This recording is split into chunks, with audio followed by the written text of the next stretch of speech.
Gamer bros harassed me at a tournament. They didn't know I was their reigning champ. I'd been competing under the gamertag Void Killer for 3 years. Nobody knew the faceless champion who'd won 5 major tournaments was actually a 19-year-old girl named Ashley. The second I walked into the tournament hall, a group of guys at the registration table started laughing. The tallest one, wearing a jersey with Calvin on the back, asked if I was lost because the anime convention was next door. His friend Otto asked if my boyfriend was competing and offered to show me where the girlfriend section was. When I said I was registering to compete, Calvin spit out his energy drink. She thinks she can hang with real players because she beat her little brother at Mario Kart once. Otto grabbed my registration form and read it in a high-pitched voice. Kevin said I probably used a controller with pink buttons. Calvin grabbed my wrist and forced my hand into position, explaining that real gamers used claw grip. He pressed down until my knuckles cracked. Otto dumped out my equipment, holding up my custom mouse and laughing that it was probably programmed with macros because girls always needed to cheat. When I answered their quiz questions perfectly, Otto accused me of Googling and demanded my phone. Kevin went through my photos making comments about OnlyFans. Calvin noticed my competitor badge and his face went red. He held it up and screamed that diversity quotas were destroying competitive gaming. He cornered me against the registration table and put his hand over my mouth when I tried to speak. His hand pressed so hard I tasted blood. Kevin grabbed my mouse and stepped on the cable until it sparked. Calvin leaned in and whispered, "After I'm done with you, I'm going to find every girl at this tournament and tell them exactly what happens when they try to invade male spaces." The tournament organizer called our pool to the main stage. My hands were trembling so badly I shoved them in my pockets. 3 years of dominating online, and these guys had made me feel like that scared 12-year-old who first got told she didn't belong in voice chat. I sat down at my assigned computer. The screen loaded my account. Void Killer. Calvin was 2 seats away. I watched him glance at my screen, then freeze. He looked at my face. Back at the screen. His jaw dropped. "No way," he whispered. The commentators' voices boomed through the speakers. "And we have a special treat today, folks. 5-time champion Void Killer is competing in person for the first time ever." The crowd erupted. People were standing, trying to see who was sitting at my station. Calvin's face drained of color. Otto and Kevin were frantically whispering to each other. The first match started. Calvin versus me. He was shaking so badly he could barely click. I destroyed him in 4 minutes. The shortest match in tournament history for that bracket. The crowd went insane. Otto lasted 6 minutes. Kevin lasted 5. After each match, I stood up and looked them directly in the eyes. Said nothing. Just let them sit with it. By the finals, the story had spread through the entire hall. People had footage of Calvin's crew harassing me at registration. Someone had recorded Kevin destroying my mouse. Another person caught Calvin covering my mouth. The tournament organizers pulled all 3 aside during the semifinal break. When they came back, their faces were gray. I won the tournament. 6th championship. When I lifted the trophy, the crowd chanted "Void Killer" so loud the walls shook. The post-match interview went viral. The host asked about competing in person for the first time. I told the truth. Every detail about what Calvin and his friends had done. The footage was everywhere within hours. Gaming news sites picked it up. Then mainstream outlets. Calvin's team dropped him before the sunset. Otto lost his streaming partnership. Kevin's sponsorship deals evaporated overnight. 3 weeks later, the tournament organization announced a permanent ban on all 3. Lifetime. No appeals. Calvin tried to apologize publicly, posted a video saying he'd made mistakes and was working on himself. The comments were disabled within an hour. I got messages from hundreds of girls after that. Girls who'd quit competitive gaming because of guys like Calvin. Girls who'd never entered tournaments because they were afraid of exactly what happened to me. I started a mentorship program.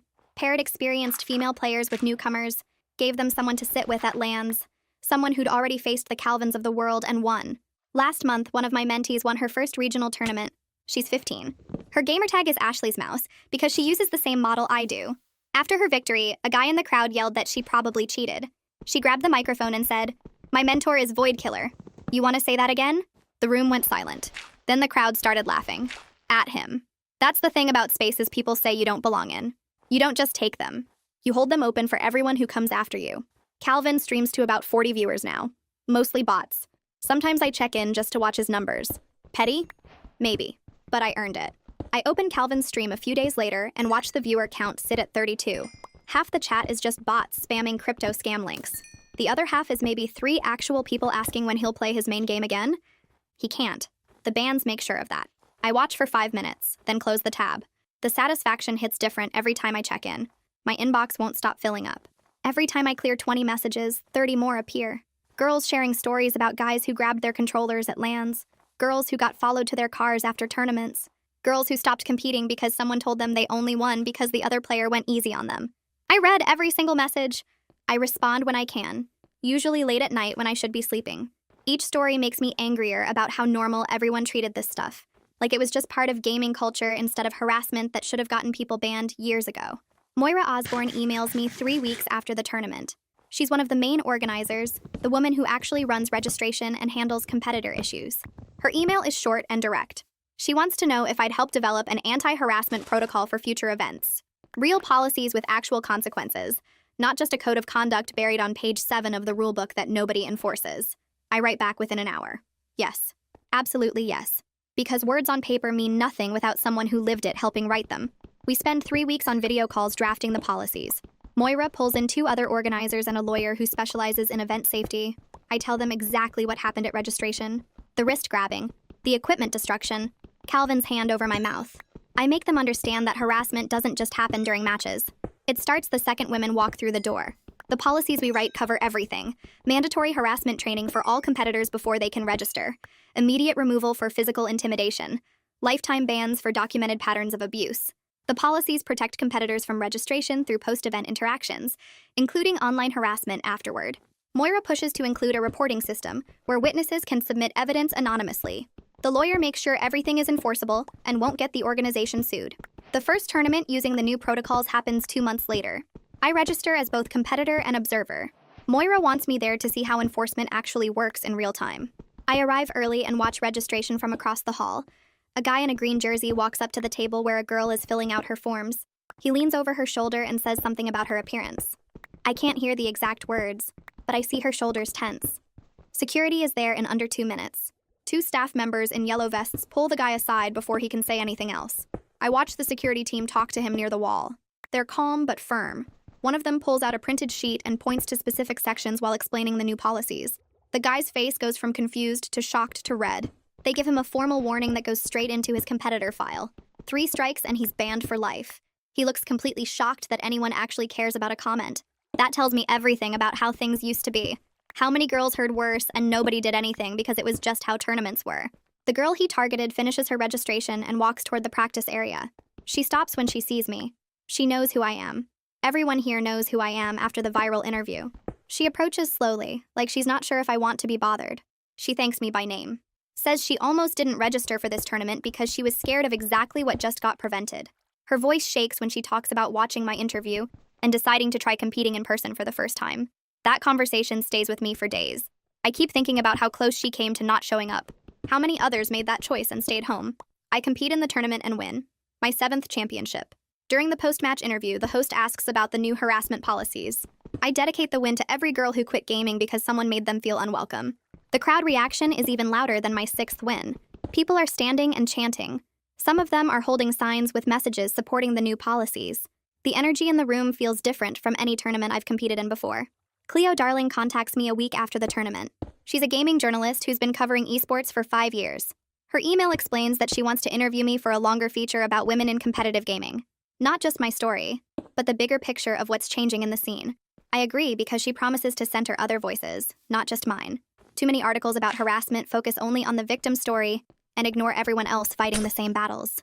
We meet for the interview at a coffee shop near the tournament venue. Cleo brings a recorder and a notebook filled with questions. She asks about the hundreds of messages I received after the viral interview. I tell her each one represented someone who'd been failed by the community. Someone who faced harassment and got told it was just part of gaming. Someone who reported abuse and watched organizers do nothing. Cleo writes everything down, then looks up and asks if I've thought about doing something more structured than individual responses. Something that could help more people at once instead of one message at a time. I spend the next few days thinking about what she said. The question keeps coming back to me while I'm practicing, while I'm reading messages, while I'm trying to sleep. One by one isn't working anymore. My inbox has over 300 unread messages now, and that number grows every single day. I can't keep up with individual responses and still compete, and still have any kind of normal life. The mentorship program idea starts taking shape in my head, but I don't know what it would actually look like. I just know something has to change, because what I'm doing now isn't enough. I email Moira and ask if we can talk about something bigger than just the harassment policies. She responds within an hour asking when I'm free. We meet at the same coffee shop where I did the interview with the journalist. Moira brings her laptop and a notebook, and looks genuinely excited when I explain the mentorship program concept.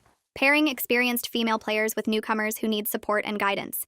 Giving them someone to sit with at tournaments so they don't walk into registration alone like I did. She loves it immediately and starts taking notes before I even finish explaining. She tells me the tournament organization has resources they can dedicate to this: meeting space, promotional support, maybe even some funding for equipment if mentees need it. We spend 2 hours mapping out the basic structure, and by the end of the meeting, I feel like this might actually work. The next 3 weeks are all about building the application system. Moira handles the technical side while I focus on what questions we need to ask. Mentees describe their experience level, what games they play, what kind of support they're looking for, whether they need help with strategy, with handling tournament pressure, with just having someone there who understands. Mentors specify what they can offer based on their own experience and availability. The whole point is making matches that actually mean something instead of just randomly pairing people up and hoping it works. We launch the application process, and I post about it on my social media. Within 24 hours, we have 47 mentee applications and 12 mentor applications. The mentee numbers don't surprise me, but I was worried we wouldn't get enough experienced players willing to mentor. 12 is a solid start, though. I read through every single mentee application personally. Some of them are heartbreaking. Girls who quit competing after harassment. Girls who never started because they were too scared. Girls who play online but can't imagine walking into a tournament venue alone. One application is from a 17-year-old named Heather, who describes herself as skilled enough to compete, but terrified of attending events without support.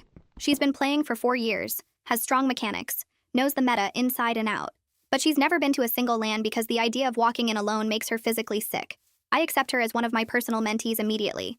We start video chatting twice a week to practice together. She's even better than her application suggested. Her game sense is incredible and her execution is clean. The only thing holding her back is fear, and I know exactly how that feels. I promise her I'll sit with her at her first tournament, and I mean it.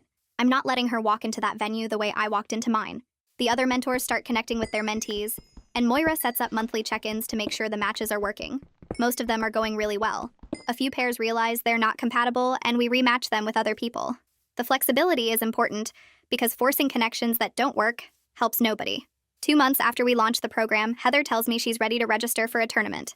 It's smaller and regional, not one of the major circuits, but it's still a huge step for her. I clear my schedule to be there. Registration day arrives and I meet Heather outside the venue. She's shaking so badly she drops her equipment bag twice before we even get to the door. I pick it up for her and carry it inside. At the registration table, she can barely hold the pen to fill out her forms. Her hands are trembling and she keeps apologizing. I tell her there's nothing to apologize for and help her complete the paperwork.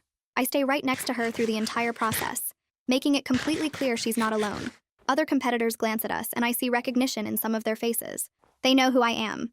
Nobody says anything inappropriate. The tournament starts and Heather wins her first match, then her second, then her third. She makes it all the way to semifinals before losing to a player who's been competing for 5 years. After the match, she's practically glowing despite the loss. She tells me that just participating without anyone making her feel unwelcome is worth more than any trophy. That feeling of safety and belonging matters more than the competitive results. I understand exactly what she means. 3 months after launching the program, we have 15 active mentor-mentee pairs, and Moira suggests we create a private Discord server for everyone. The community aspect becomes just as valuable as the individual mentoring relationships.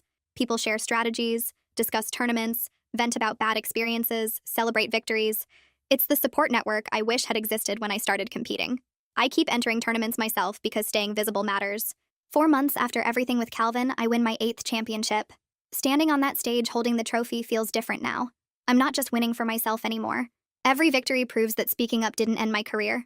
Every championship shows that you can call out harassment and still succeed. The weight of that responsibility sits heavy, but I wouldn't trade it for anything. A new application comes in from a 14-year-old named Bridget. Her essay talks about watching my viral interview and deciding she wanted to compete despite being scared.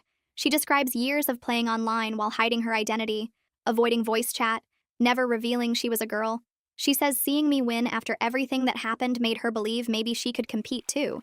I accept her application before I even finish reading it. This is exactly why I started the program. Bridget reminds me so much of myself at that age, it's almost strange. The same aggressive playstyle, the same fear of being visible, the same hunger to compete mixed with terror of what might happen if she shows up in person. She's naturally talented in ways that can't be taught, but she's never played at a LAN, never sat at a tournament station, never felt the pressure of competing with people watching. We start working together, and I can see her potential immediately. She just needs someone to help her believe she belongs there. We start meeting twice a week over video calls, and I walk her through everything I know about competitive play. The first few sessions focus on mechanics and strategy, but I quickly realize she needs more than that. I teach her breathing exercises for when the pressure builds during matches. I show her how to recognize when someone is trying to get in her head and how to block it out. I explain the mental tricks I use when my hands start shaking or my heart races too fast. She practices on stream while I watch and give feedback in real time. After each session, I send her notes about what worked and what needs adjustment. The improvement happens fast, because she's naturally talented and willing to put in the work. 4 weeks in, she asks me the question I've been waiting for. She wants to know if people will treat her the way Calvin treated me. I pause the recording and think about how to answer honestly without scaring her off. I tell her some people might try, but the environment has changed since my incident. Tournament organizers actually enforce harassment policies now. Other players are more likely to speak up when they see something wrong. The community isn't perfect, but it's better than it was. I promise her I'll be there at her first tournament, sitting in the audience where she can see me. She goes quiet for a minute, then thanks me in a voice that sounds relieved.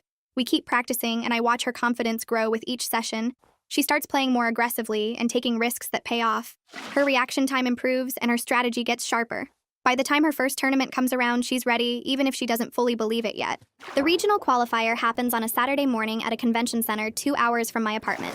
I drive there early and find a seat in the audience section with a clear view of the competitor stations. I'm wearing my Void Killer jersey so she can spot me easily when she looks up.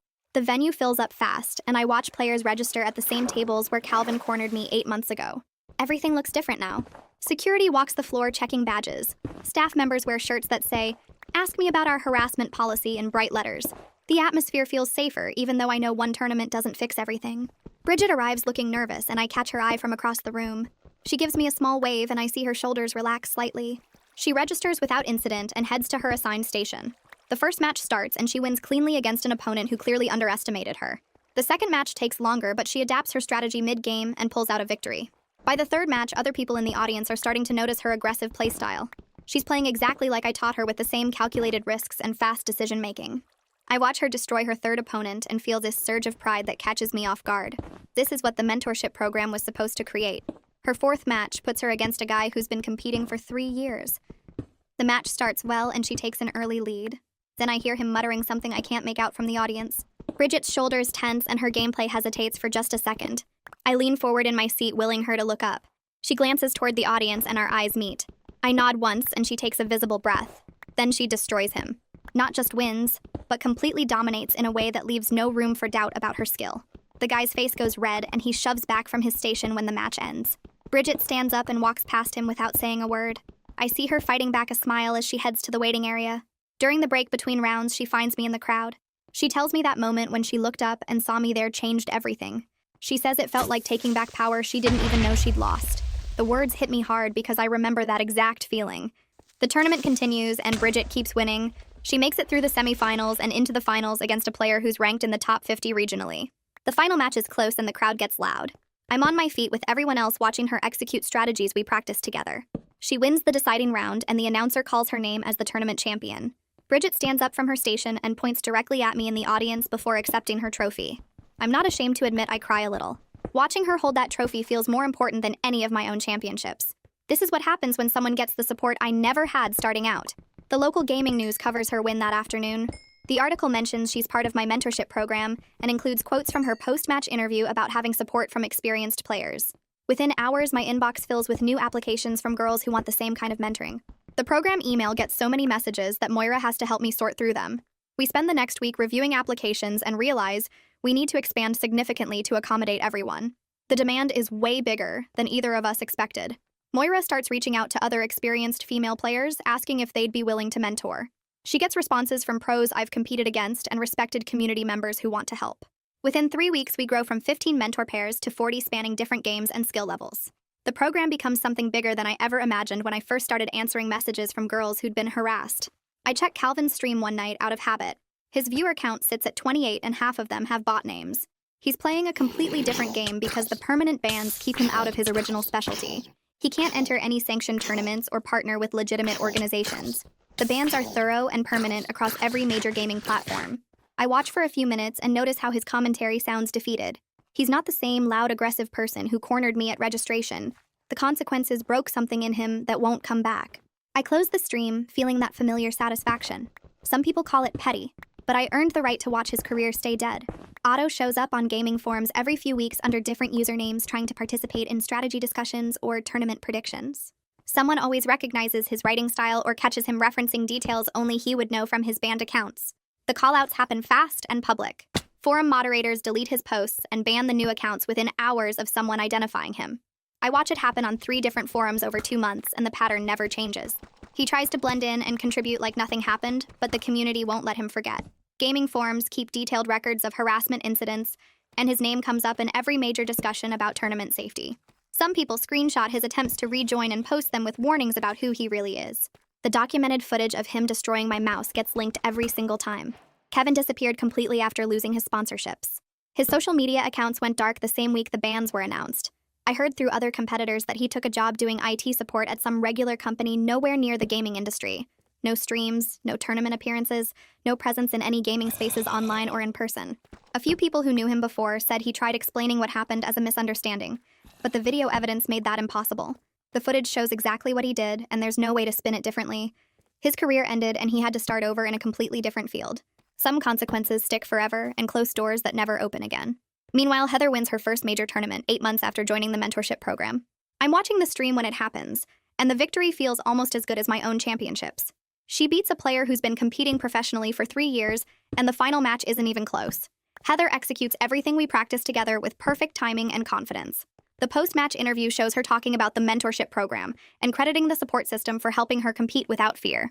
2 other mentees place in the top 10 at different regional events that same month. Another girl from the program makes semifinals at a qualifier tournament and gets noticed by a professional team's scouts. The success stories start piling up faster than I can track them all. Every victory proves the program works and creates space for more girls to compete. Moira sends me updates about new applications coming in after each mentee wins something. The momentum builds on itself as more people see that female competitors can succeed when they have proper support. Lynette contacts me through email asking if I'd be interested in speaking on a panel at a major gaming convention about building inclusive competitive spaces. She works in esports event management and saw the coverage of my story, plus the mentorship program growth. The convention is one of the biggest annual gaming events with tens of thousands of attendees and streaming coverage that reaches millions.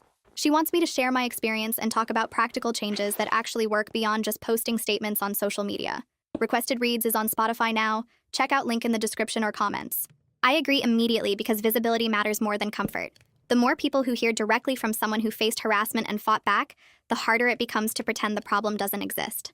I've never done public speaking like this before, but the opportunity to reach that many people at once is too important to pass up. The panel happens 3 months later in a massive convention hall with every seat filled and people standing along the back wall. I share the stage with 4 other female pros and 2 advocates who work on harassment prevention in gaming spaces. The moderator asks each of us to talk about our experiences and what actual change looks like instead of empty corporate promises. I tell my story starting with Calvin at registration and ending with the mentorship program's current success. I don't soften any details about the harassment or how the gaming community initially failed to protect competitors.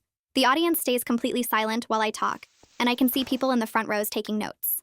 When I finish describing how the permanent bans and new protocols made a measurable difference, the applause is loud enough that the moderator has to wait. The other panelists share similar stories about harassment and the institutional failures that enabled it for years.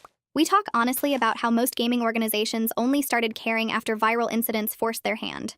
The discussion covers everything from registration safety to social media harassment to the casual sexism that still exists in gaming culture. Nobody holds back or tries to make it comfortable for people who don't want to hear it. During the question and answer section, a girl who looks maybe 12 or 13 raises her hand and asks how to deal with being scared to compete in person. Her voice shakes when she talks about wanting to enter tournaments, but being terrified of getting treated the way I was. I lean forward to the microphone and tell her about the mentorship program. I explain how it works and give her the application website so she can find someone to support her at events. I mention that being scared is completely normal and doesn't mean she shouldn't compete. The fear comes from knowing the risks are real, but having support makes those risks manageable. Other people in the audience pull out their phones to write down the website, and at least 6 more people ask for the information again during the remaining question time. After the panel ends, I get surrounded by attendees wanting to talk more about the program or share their own harassment stories. I stand there for over an hour answering questions and listening to people describe experiences almost identical to mine. Every conversation reinforces why this work matters beyond my own vindication. That convention appearance leads to 3 more speaking invitations within 2 weeks. Other gaming events want me on panels or doing solo presentations about harassment prevention and mentorship programs. I realize I'm becoming a spokesperson for something much bigger than my personal story. The role is exhausting because it means constantly reliving the worst experience of my competitive career in front of audiences. Every panel requires me to describe Calvin's hand over my mouth, and the blood I tasted, and the fear I felt walking to that first match. But the impact makes the exhaustion worthwhile. After each speaking event, the mentorship program gets dozens of new applications, and other experienced players reach out, offering to become mentors. The visibility creates real growth and reaches people who never would have found the program otherwise. I'm tired, but I keep accepting invitations because turning them down means missing opportunities to create change. I compete in my 9th championship tournament 6 months after starting the mentorship program and win against a field of over 200 competitors. The victory feels different from my earlier championships because now it means something beyond personal achievement. When I lift the trophy, the crowd chants "Void Killer," like always. But this time, I'm thinking about Heather and Bridget, and all the other mentees who are watching. During the post-match interview, the host asks about balancing competitive gaming with running the mentorship program. I tell him the mentees remind me why winning matters in the first place. Every championship I take proves that speaking up about harassment didn't end my career the way Calvin threatened it would. Every trophy shows younger players that they can compete and succeed and demand better treatment without sacrificing their place in gaming. The mentees have given me purpose beyond just being the best player. They've turned my competitive drive into something that helps other people, instead of just feeding my own ego. Bridget messages me 2 weeks later asking if I'll be at a major tournament coming up in 3 months. It's the same circuit where I won my first championship 4 years ago. She's applying to compete and wants to know if I'll be there to support her.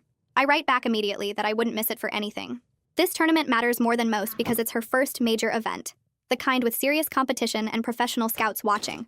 Regional tournaments are important, but major circuit events are where careers get launched. I've been working with Bridget for almost a year now, and watching her confidence grow from terrified newcomer to someone ready to compete at the highest levels. She's prepared for this and deserves the opportunity to prove herself on a big stage. The tournament venue is massive with hundreds of competitors registered and streaming coverage that will reach millions of viewers across multiple platforms. The main competition hall has stadium seating for spectators and professional broadcasting equipment everywhere. Bridget is nervous when we meet up before registration, but she's also prepared. We spent the last month practicing specifically for this tournament's format and competition level. I walk with her through registration to make sure nobody gives her problems and stay nearby while she sets up her equipment at the practice stations. I can see her hands shaking slightly, but she's holding it together. Before her first match, I remind her that she belongs here just as much as anyone else competing. She earned her spot through skill, and nobody can take that away from her. I tell her I'll be in the audience watching every match and that she should look for me whenever she needs to remember she's not alone. She nods and takes a deep breath before heading to her assigned station. I find my seat in the spectator section where she can easily spot me and settle in to watch her compete at the highest level she's ever faced. Her first match starts against someone ranked way below her skill level, but she plays clean and focused anyway. I watch from my seat as she takes control early and closes it out without any showboating. The second match is tougher, but she adapts to her opponent's style and wins in straight rounds. Between matches, she glances up at me in the audience, and I give her a small nod.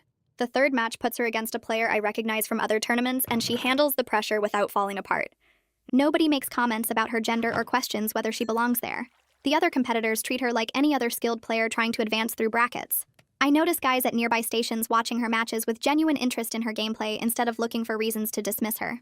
The tournament staff interacts with her normally during equipment checks and match coordination. This is what I wanted when I started the mentorship program. Competitors judging each other purely on skill instead of assuming girls don't belong. The culture shift isn't complete everywhere, but it's happening in spaces like this where consequences for harassment are real and enforced. Bridget makes it to semifinals, which blows my mind because this is her first major tournament and she's already placing higher than players who've been competing for years.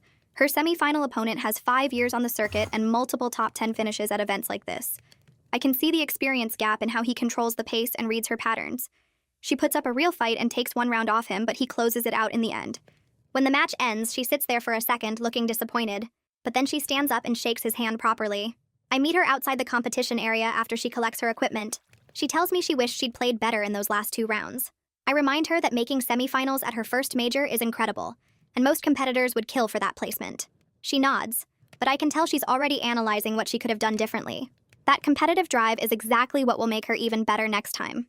The tournament organizers pull her for a quick post-match interview because her run-through brackets got attention from the streaming audience. She sits down in front of the camera looking nervous at first, but then settles in when they start asking questions. The interviewer asks how she prepared for her first major, and she talks about the mentorship program, and how having experienced players to practice with changed everything. She mentions specific things I taught her about staying calm under pressure and not letting intimidation tactics throw off her game. The interviewer asks if she faced any harassment during the tournament, and she says everyone treated her with respect and judged her purely on her gameplay. She credits the new tournament policies and the cultural shift happening in competitive gaming. The interview runs about 8 minutes, and she comes across as genuine and thoughtful instead of giving standard, boring answers. The clips start spreading across gaming social media within hours. People share her comments about the mentorship program and tag our official accounts. The response is overwhelmingly positive, with players asking how to apply and experienced competitors offering to volunteer as mentors. Applications to the mentorship program absolutely explode after Bridget's interview goes viral. We get triple our normal monthly applications in just 3 days. I'm trying to process them all, but there's no way we can match everyone with the current number of mentors we have. Moira contacts me saying we need to create a waitlist because we're completely overwhelmed. She starts reaching out to every experienced female player she knows, asking them to consider joining as mentors. Some say yes immediately after seeing Bridget's interview. Others need more information about time commitment and what mentoring actually involves. We put together better documentation about expectations and training resources for new mentors. Moira sets up group video calls where current mentors can talk to potential new ones about their experiences. The recruiting push is intense, but necessary because we can't leave hundreds of applicants hanging without support. I'm competing in the same major tournament as Bridget, and my matches are scheduled for the next day. Walking into the venue feels different now compared to my first in-person tournament 3 years ago. Nobody questions whether I belong here or makes comments about my gender. Other competitors nod at me or say quick hellos between matches.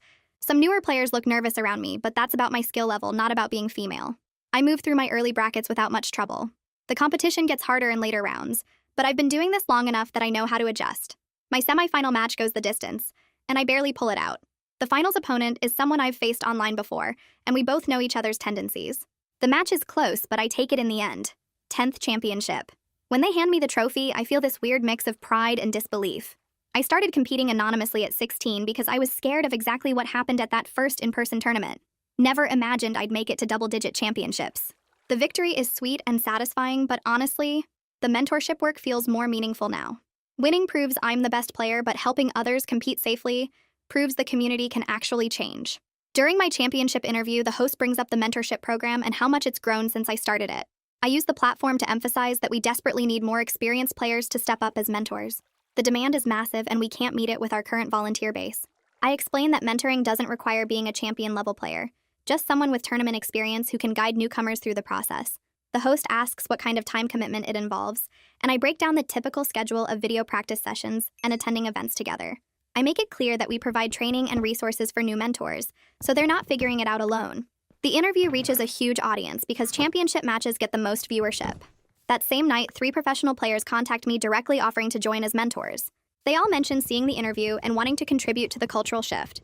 One of them has been competing for 7 years and says she wished something like this existed when she started. Another is recently retired from competition, but still heavily involved in the scene. The third is currently active on a professional team and wants to mentor during her off-season. Having pros volunteer brings serious credibility to the program and will attract even more experienced players. The program expands rapidly over the next few months to 70 mentor-mentee pairs across 8 different competitive games. We're not just focused on my game anymore, but supporting female players across the entire gaming scene. Moira helps establish regional chapters so people can meet in person instead of only connecting online. The chapters organize local practice sessions and group attendance at smaller tournaments. This gives mentees the chance to compete with built-in support systems instead of showing up alone and scared. The organizational structure is becoming real and legitimate, instead of just me answering messages and setting up video calls. We have coordinators for different regions and game categories. We create better tracking systems for mentor-mentee matches and progress reports. The whole thing is turning into an actual organization with reach and impact beyond what I imagined when I first started responding to those hundreds of messages.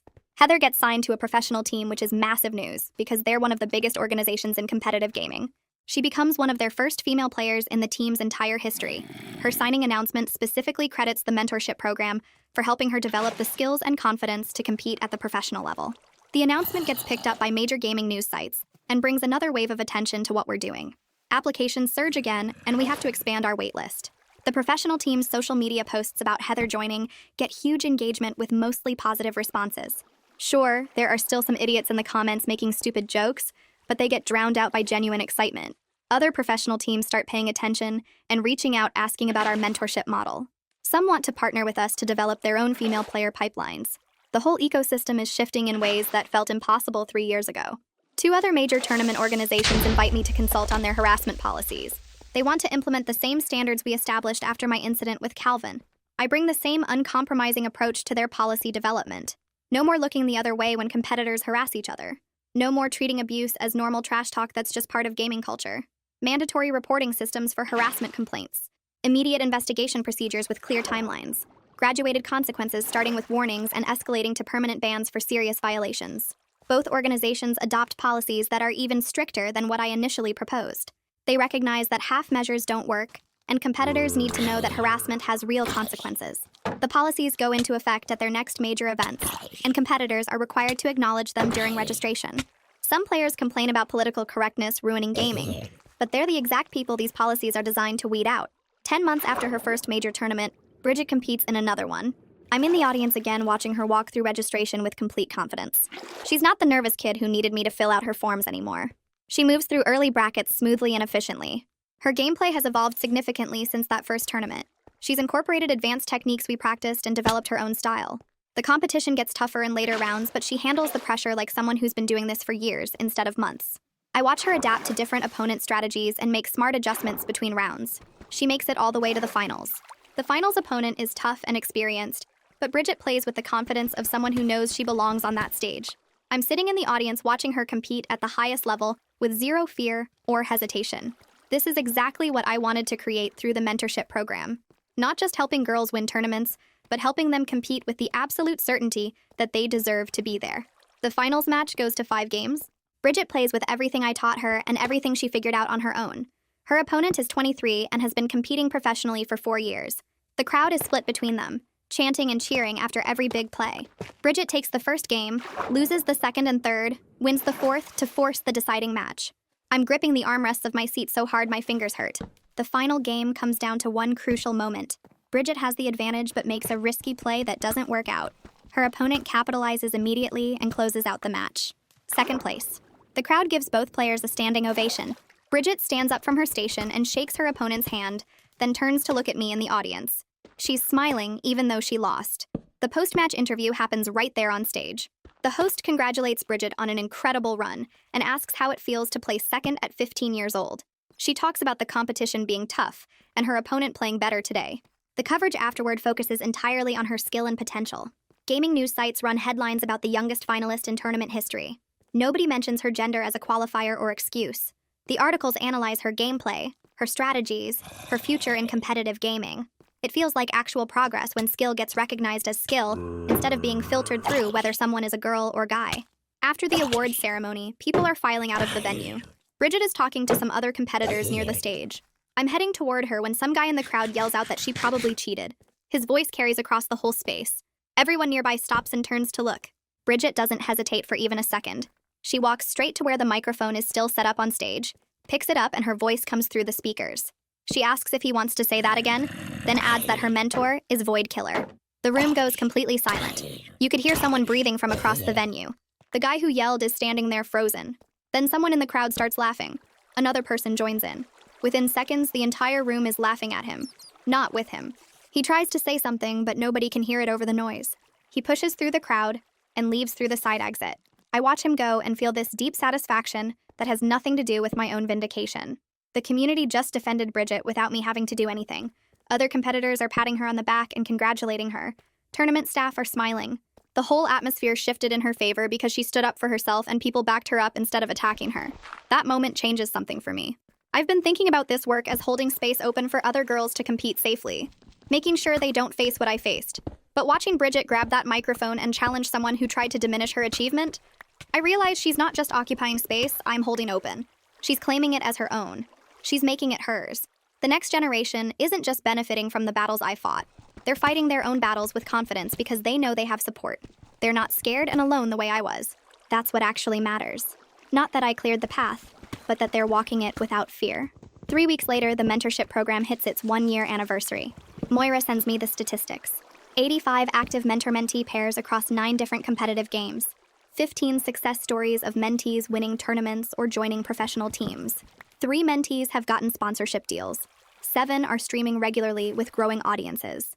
The Discord server has over 200 members now, including mentors, mentees, and alumni who stay involved to help newcomers. We're making measurable impact that shows up in actual results. Girls are competing, winning, building careers in gaming. The numbers prove the program works beyond just good intentions. Moira calls me the next day and says the tournament organization wants to talk about expansion. They've been contacted by gaming organizations in 6 other countries, asking about our model. Everyone wants to know how we structured the program. how we match mentors with mentees, how we handle issues that come up. The organization is proposing partnerships to replicate what we built internationally. Moira asks if I'm interested in being involved with the expansion. The idea of going global is overwhelming. I built this program for the girls who messaged me after my story went viral. I never imagined it would spread beyond North America. But if it can help more people, if it can create the same kind of support network in other countries, then obviously I want to be part of that. I tell Moira yes before I can overthink it. 2 months later, I compete in another major championship. I win my 11th title. During the post-match interview, the host asks about my future plans. I announce that I'm stepping back from competing full-time to focus on leading the mentorship program. I'll still compete occasionally, but my priority is the work that creates lasting change instead of just adding more trophies to my collection. The decision feels right. I've proven everything I needed to prove as a competitor. Now it's time to put that energy into building something bigger than my own career. The crowd applauds when I explain what the program does and how it's expanding. Several people come up to me afterward asking how they can get involved as mentors. 3 months after that, Bridget competes in another major championship. I'm not competing this time, so I sit in the audience and watch her dominate every match. She's incorporated new techniques we practiced and developed her own style that's different from mine. Her gameplay is aggressive but calculated. She takes risks but always has backup plans. She makes it through bracket after bracket until she's in the finals again. This time she wins. Youngest champion in that tournament's entire history. When they announce her victory, she points at me in the audience before accepting the trophy. Her gamertag is still Ashley's mouse, the tribute to our mentoring relationship and the equipment Calvin destroyed years ago. The commentators mention the story during the broadcast, how she's part of the mentorship program, how having support from experienced players changed everything for her. Bridget's victory speech happens right there on stage with thousands of people watching in person and hundreds of thousands streaming online. She talks about how having a mentor who understood the specific challenges made all the difference. She encourages other experienced players to join the mentorship program because that support matters more than anyone realizes. The message spreads across gaming social media within hours. Clips of her speech get shared everywhere. Applications to become mentors triple overnight. People who never considered mentoring are reaching out asking how they can help.